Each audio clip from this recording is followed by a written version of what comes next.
ప్రత్యేక భద్రతా దళాలకు ఉన్న ప్రత్యేక హక్కులకు వ్యతిరేకంగా సుదీర్ఘ పోరాటం చేసిన ఉక్కు మహిళ ఇరోం షర్మిల ప్రస్తుత ఎన్నికల్లో కూడా తనదైన శైలిని ప్రదర్శిస్తున్నారు.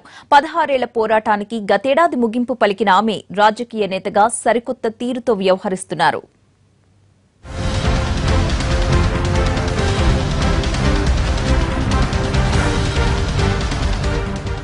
Peoples resurgence and justice alliance పార్టీతో ఎన్నికల బరిలో దిగింది ఇరోం షర్మిల. ముఖ్యమంత్రి ఒకారం ఇబోబీ సింగ్ తో ఢీకొంటున్నారు.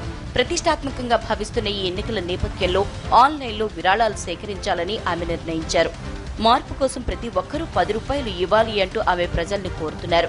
ఇలా ప్రజల నుంచే చందాల రూపంలో 10 రూపాయలు వసూలు చేయడం ద్వారా వారికి మరింత దగ్గరవడంతో పాటు ఎన్నికల్లో మరింత పారదర్శకత తీసుకురావడానికి సాయం చేస్తుందని ఇరోం షర్మిల చెబుతున్నారు. అంతేకాదు ఇప్పటి వరకు 4.5 లక్షల రూపాయలు ఆమె సేకరించారు.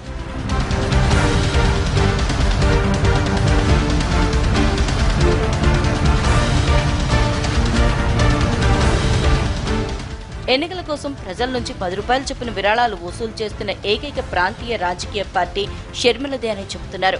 ప్రజలకు దగ్గరగా ఉండటానికి, వారి కష్టాల్ని తెలుసుకోవడానికి వీలుగా సైకిల్ మీదనే వెళ్లాలని భావిస్తున్న ఆమె తన పార్టీ తరపున బరిలో నిలిచిన అభ్యర్థులందరినీ సైకిల్ మీదనే ప్రచారం చేయాలని ఆమె కోరుతున్నారు. మరి షర్మిల అడిగినట్లుగా 10 రూపాయల విరాళాల ప్రోగ్రాం ఎంతవరకు సక్సెస్